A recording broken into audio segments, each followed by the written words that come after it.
सबसे पहले दैनिक की विनती, यूट्यूब चैनल को सब्सक्राइब कीजिए, लाइक कीजिए, सपोर्ट कीजिए, मेंबर बनिए, सदस्यता लीजिए। अब कुछ बातचीत, कल के अखबार से ये कटिंग निकली है। इसको इरफान हबीब ने वेदांत को सूफीवाद का विज्ञान माना है। मैं कुछ तथ्य रखता चलूं। फोर्ट विलियम का नाम लोगों ने सुना होगा। ये अंग्रेज़ों के प्रारंभिक अड्डों में से है। रानी केतकी की कहानी, उर्दू के फाइनल ड्राफ्ट्स, हिंदी के शुरुआती ड्राफ्ट्स यहीं से तैयार हुए।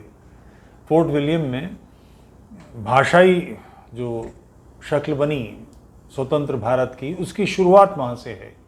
विभिन्न क्षेत्रों के लोगों ने, विभिन्न विद्वानों ने भाषा का जो स्वरूप बनाया, उसके लिए मेहनत की और अनेक ग्रंथों के अनुवाद वहाँ पर हुए।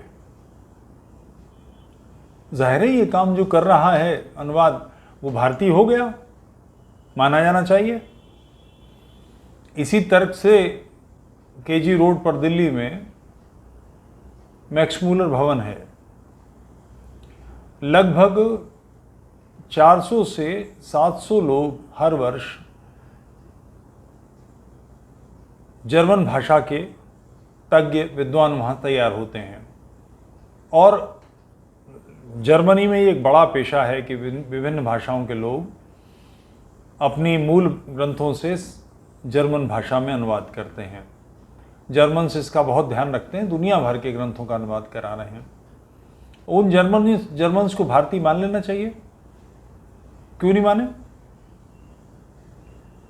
माना जाना चाहिए। वो भारतीय संदर्भ के जो ग्रंथ हैं, संस्कृत के और अन्य भाषाओं के, बल्कि अंग्रेजी के भी जो ग्रंथ उनके यहाँ पर हैं, उनके अनुवाद कराने में, और अच्छा खासा 2.5-3-4 लाख रुपया महीना कमा लेते हैं लोग ये काम करने वाले।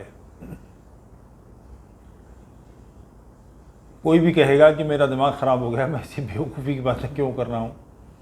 मगर अगर ये नहीं है और ये मैं बेवकूफ़ी की बात कर रहा हूँ, तो दारा शिकोह ने उपनिषदों का अनुवाद फारसी में कराया, इसलिए दारा शिकोह भारतीय है।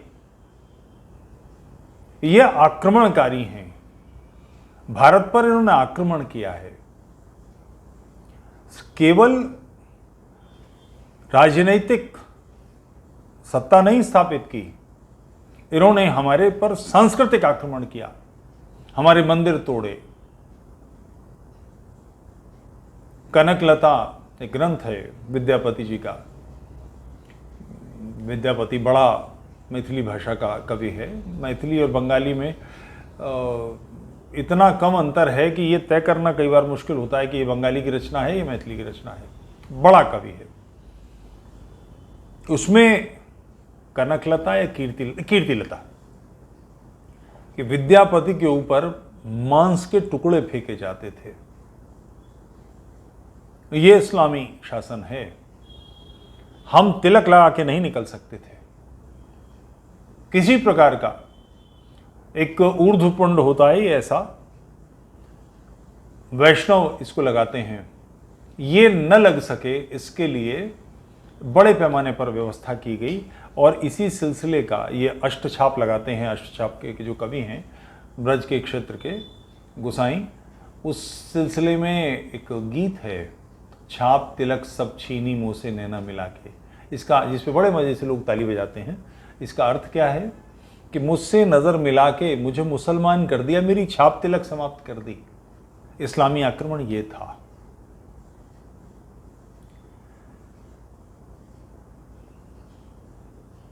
किले बनाए गए, काहे के लिए? जो हमसे लूटा जाता था उस रेवेन्यू को कहाँ रखते? क्योंकि इस बात से आपको ध्यान हो शायद, एक दिल्ली में खुशवंत सिंह नाम के लेखक थे, वो मस्खरे जैसे उनका लेखन आप पढ़िए। दिल्ली उनकी एक किताब है, बड़ी प्रसिद्ध किताब है दिल्ली। दिल्ली कई बार बसी, कई बार उजड़ी, तो उन्होंने उसके बसने और उजड़ने के चैप्टर्स लिए हैं और उसके साथ एक हिजड़े के साथ अपने इश्क को लिया है।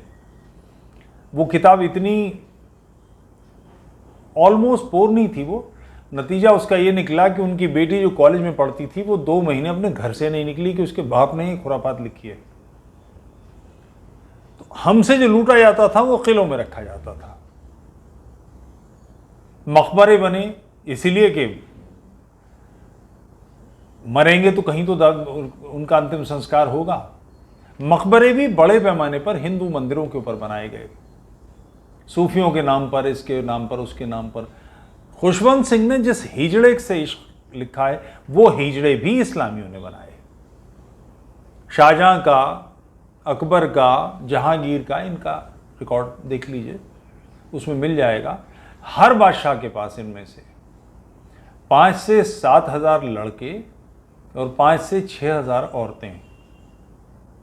ये ताजमहल जिसने बनाया ना, इसके हरम में 6 हजार से ज्यादा औरतें थीं। किसी की दर्जन से कम मुख्य रानियां नहीं थीं। ये ऐसा प्रेम का प्रतीक है।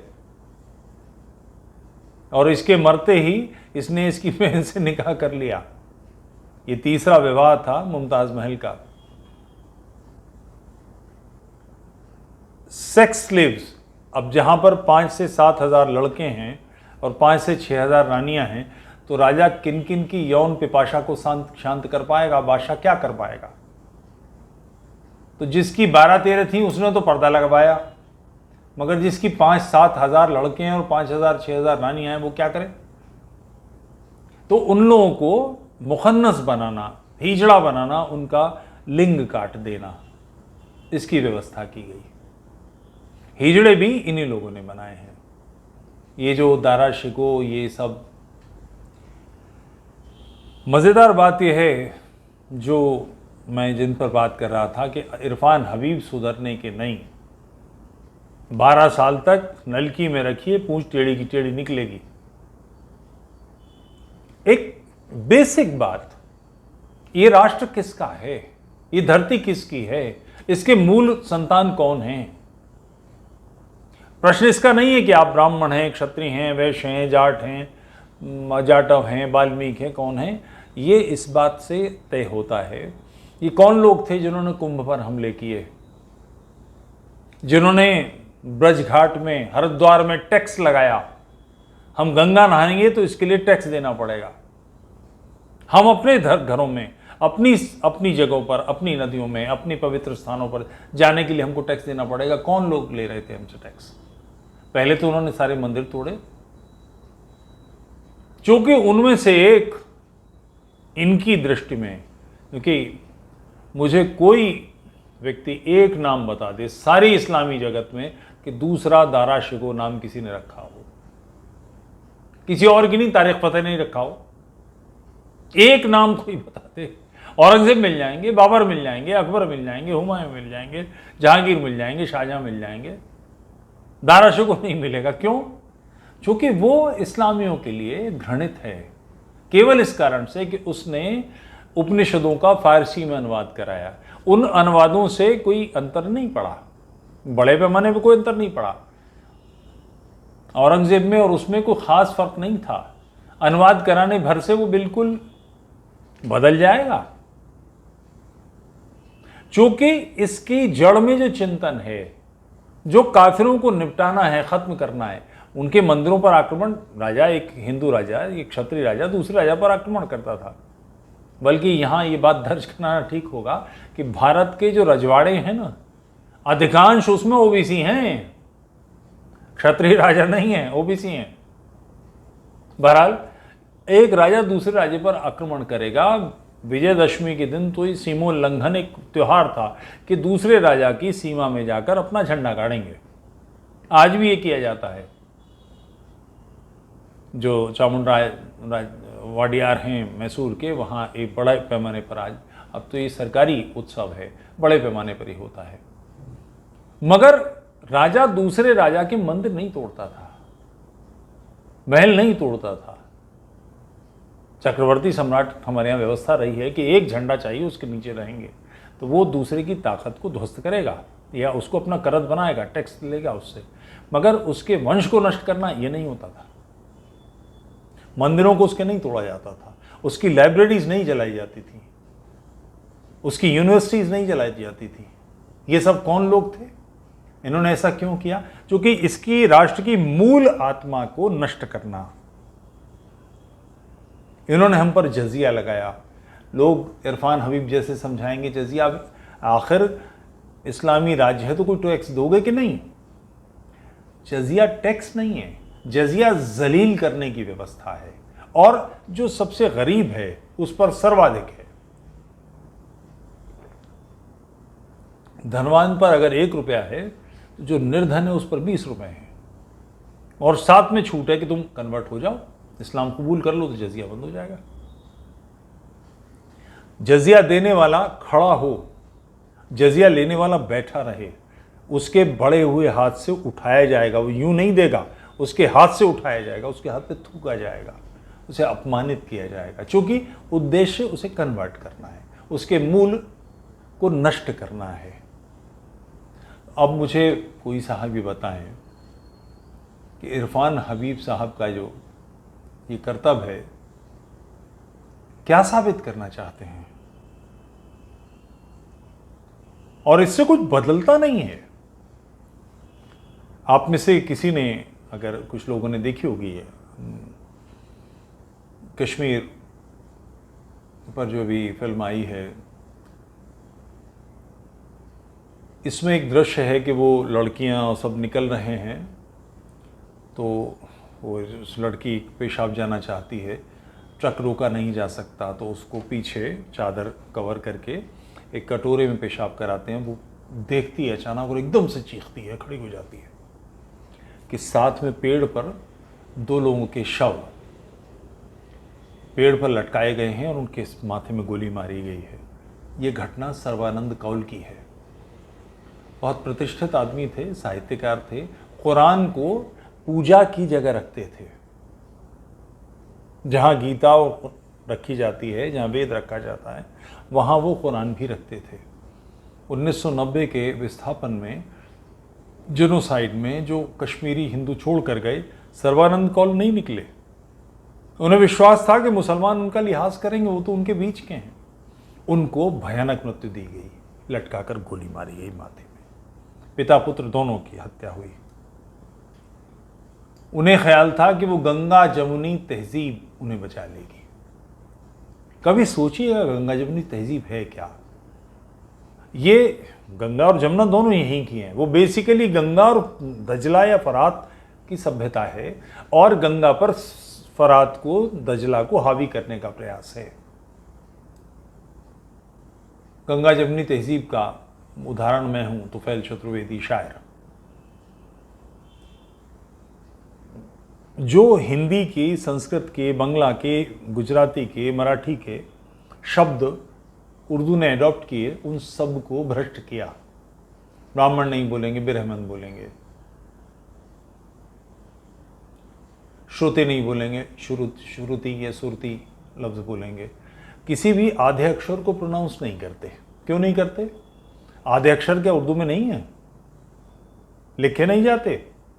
इस्लाम में साई आधा है, उर्दू में रा आधा है, उरादू नहीं है, उर्दू है शब्द। मगर ये स्टैंपिंग है। कभी अगर आपने कुत्ता पाला हो या किसी ने पाला हो, तो उसको देखिए, वो घुमाने जब जाते हैं तो कुत्ता हर पेड़ पे रुक के या हर खंबे पे रुक के पेशाब करता है। कि बार बार करने का कोई मतलब नहीं। या तो पथरी हो गई है कि भाई निकल ही नहीं रहा, थोड़ा थोड़ा करके निकल रहा है, तो हर कुत्ते को पथरी हो गई है क्या? ये तो नहीं हो सकता। कुत्ता बेसिकली स्टैंपिंग करता है। जितने पेड़ हैं, खंबे हैं, उस पर किसी ने पेशाब किया है, तो वो उस पर पेशाब करने के बाद स्टैंपिंग करता है कि this area belongs to me, ये मैं इसका अधिकारी हूँ। मार्क कर रहा है। सारे जानवर जो जंगल के बड़े जानवर हैं, हमला करने वाले, यानी शेर हैं, चीते हैं, गुलदार हैं, या लकड़बग्घ हैं, ये जानवर अपनी टेरिटरी मार्क करते हैं। उनके पास और कोई तरीक़ा तो है नहीं, वो पेशाब करके या अपने शिट पास करके टेरिटरी मार्क करते हैं। तो ब्राह्मण को ब्राह्मण बनाना बेसिकली टेरिटरी की मार्किंग है, जैसे अंग्रेजों ने भी किया। दिल्ली की स्पेलिंग क्या होनी चाहिए? DILLI, DLHI क्यों है? हम मालिक हैं, हम तय करेंगे। मेरठ MRRUT मेरठ क्यों है? CAWNPORE कवनपुर कानपुर की स्पेलिंग अभी भी जो वहाँ लाल इमली की मिल है उस पर कानपुर ही लिखा हुआ है, पुराना वाला नाम, KNPUR नहीं है। ये मार्किंग है। हमारे शहरों के नाम क्यों बदले गए? अलीगढ़ क्यों बनाया गया? हैदराबाद क्यों किया गया? निजामाबाद क्यों बनाया गया? मुस्तफाबाद क्यों बनाया गया? जाफराबाद क्यों बनाया गया? यह स्टैंपिंग है। तो उपनिषदों का फारसी में अनुवाद बेसिकली उसको समझना है जिसे नष्ट करना है। ये लगातार काम हो रहा है, मगर ये वो लोग हैं जो इसे गंगा जमनी तहजीब कहते कि मिलीजुली तहजीब है। कैसे मिलीजुली तहजीब? एक हमलावर मेरे घर में घुस गया, मुझे मारा, उसने सताया, मुझे हर तरह से नष्ट करने की कोशिश की, मेरी बहन बेटियों को उठाकर बाजारों में बेचा, मैं उसको अपना भाई मान लूंगा? एक लंबे अरसे तक ये होता रहा है, उसको भाई मनवाया गया है। अब मगर एक स्वरूप बन रहा है, जागृति आ रही है और उसका माध्यम सोशल मीडिया है जिससे ये हो पा रहा है। ये बात बहुत समझने की है कि इन जैसे काइयां लोग मानसिक रूप से अपने आप को हम और वे करके बात करते हैं। हम और वो मतलब काफिर, वो मतलब मुशरिक, वो मतलब मुल्हिद, वो मतलब गैर इस्लामी दुनिया, जिसको नष्ट करके इस्लाम के फोल्ड में लाना है। ये उकाब है, बाज है, जो किसी भी चीज को नष्ट करने के लिए प्रयास करता है। बड़े आराम से वेदांत सूफीवाद का विज्ञान है। ठीक, वेद कब के हैं? सृष्टि का उषा काल के ग्रंथ हैं। सृष्टि जो ये वर्तमान चल रही है, प्रारंभ हुई तब के ग्रंथ हैं। उपनिषद उसके साथ आए। ये इस्लाम कब आया? 1400 वर्ष पहले, 1500 वर्ष पहले। उपनिषद पुराने हैं या इस्लामी चीजें पुरानी हैं? और क्या मजेदार चीज, जैसे सूफीवाद का शुरुआत कहां से है? अली को मानते हैं। अली के बारे में अधिकृत जो जानकारी है वो नहजुल बलागा नहीं है, वो बना कर लिखी गई किताब है।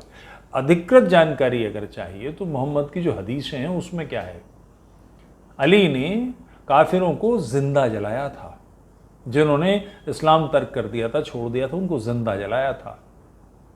बनु खुरैज़ा का जो वाक़या है, पढ़िए इसको, अंडरस्टैंडिंग मोहम्मद से मिल जाएगा। नहीं तो बनु खुरैज़ा वैसे ही सर्च करेंगे तो मिल जाएगा। इसके बारे में पढ़िए। 600 से 900 लोग यहूदी पकड़ लिए गए, कई दिन तक जंग चली, उसके बाद पकड़ लिए गए, और जिनके नाभि से नीचे बाल आ गए थे वैसे सारे लोग मारे गए। बाजार में गड्ढे खोदे गए और उनकी गर्दनें काट काट के उसमें डाल दिया गया। ये किया किसने? अली थे इस काम को करने वाले। ये हैं सूफी मत के प्रारंभिक। पूछिएगा लोगों से कि किसी भी सूफी से कि सूफी शुरू कहाँ से हुए, तो लोग बताएंगे मौला अली, और बड़े नाम से उसे मौला अली के कव्वाली गाई जाती हैं। मौला अली ऐसे आदमी थे। ये डॉक्यूमेंटेड है, ओरिजिनल टेक्स्ट है। मेरी मर्जी नहीं है जो मैं कह रहा हूं, मैं इसके तथ्य दे सकता हूं और मैं नाम ले रहा हूं और आपको आसानी से मिल जाएंगे। बनु खुरैज़ा के हत्यारों में है ये। सूफीवाद का विज्ञान बताया जा रहा वेदांत को, यानी पोता जो है, परपोता, वो अपने परदादा का बाप है, उससे पुराना हो गया। ये तर्क ऐसा ही है। जिन्होंने इस सिस्टम को नष्ट करने के प्रयास किए, उन लोगों को इसका हिस्सा बताया जा रहा है। और ये कोई नई चीज नहीं है। पानीपत की 3 लड़ाइयां हम सबको पढ़ाई गई हैं। पहली लड़ाई किस किस में हुई थी?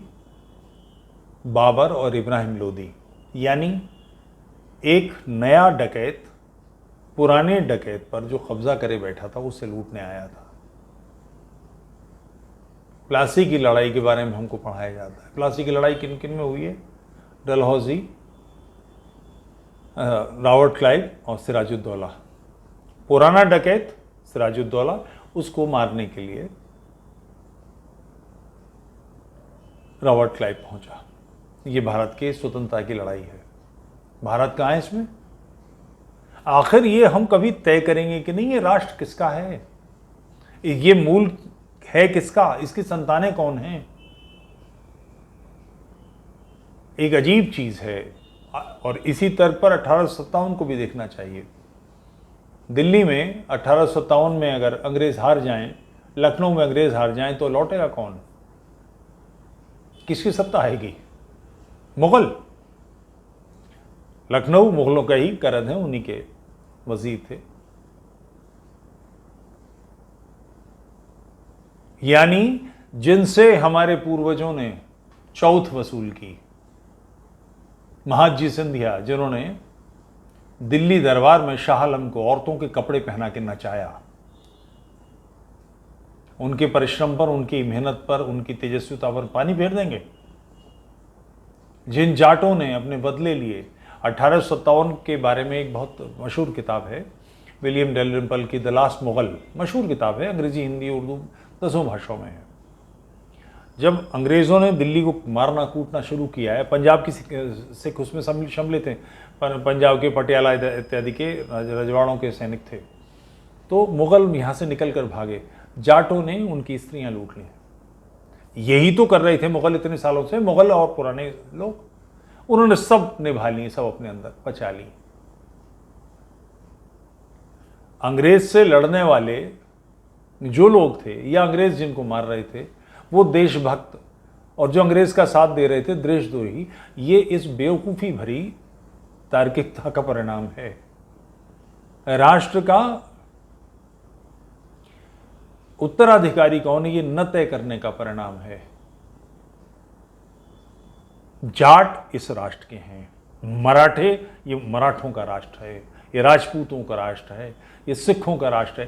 जानकारी होनी चाहिए सिखों ने कितनी बार दिल्ली लूटी है। अमृतसर जाइए, स्वर्ण मंदिर में वो तख्त रखा है जिस पर मुगल बादशाह बैठा था, और उसको वहां जाकर लगा लिया है। आखिर अपने संतानों के प्रति हम सजग होंगे कि नहीं, अपने मूल राष्ट्र के प्रति सजग होंगे कि नहीं? इरफान हबीब जैसे काइयां, धूर्त, तेज, बदमाश लोग जो झूठ बोलते हैं, उनसे सावधान रहिए, उनका विरोध कीजिए। वेदांत सूफीवाद का विज्ञान जैसी बेहुदा बात कहने से पहले उन्हें सूझता नहीं, मगर उनके लिए यही है, क्योंकि वो उस 1500 साल से दुनिया में चल रही कुफ्र और इस्लाम में ईमान की लड़ाई का हिस्सा हैं। भारत में 1300 वर्ष से चल रही है, और उसका आधार क्या है? गंगा जमनी तहजीब का विकास। गंगा जमनी तहजीब बेसिकली गंगा पर दजला फरात को हावी करने की कोशिश है। इस बात को कभी भूलिएगा नहीं, ये राष्ट्र किसका है। जब तक दाराशिको है, तब तक दाराशिको स्वीकार्य नहीं है। चूंकि आक्रमणकारियों के साथ स्त्रियां नहीं थीं, इसलिए उन्होंने भारतीय स्त्रियों से बलात्कार किए, उनसे निकाह किए, उनको कन्वर्ट किया, और उनकी औलादें अपने माँ के रक्त के कारण से हिंदुओं के प्रति सजग होती, ऐसी बिल्कुल नहीं थी। सब एक से एक राक्षस थे, सब एक से एक चांडाल। अकबर की माँ हिंदू रानी थी। अकबर ने कैसे भयानक काम किए हैं। जौहर जो हुए उनमें से एक प्रमुख जौहर अकबर के कारण हुआ है। तो इन लोगों के बारे में बिल्कुल स्पष्ट कि ये उस एजेंडे पर चल रहे हैं, किसी भी तरह से यहाँ के मूल को, यहाँ के उत्स को नष्ट करना और उस पर आबे ज़मज़म पेल देना, उस पर दजला फरात को फिर चढ़ा देना, ये इस कार्य को कर रहे हैं। सूफी मत बेसिकली हत्यारी रचना है। उसके साथ बैठ के कव्वाली गाने मत लगिए, सावधान रहिए, दुष्ट लोग हैं। ये अंतहीन लड़ाई है। जब तक इसके मूल को नष्ट नहीं कर देंगे, हम इसे समाप्त नहीं कर देंगे, इस चिंतन को ख़त्म नहीं कर देंगे, तब तक ये चलती रहेगी। चूँकि लड़ाई वो लड़ रहे हैं, हम नहीं लड़ रहे, हम तो सुरक्षात्मक हैं। अब आक्रामक होने का समय आ गया है। जय हिंदू राष्ट्र।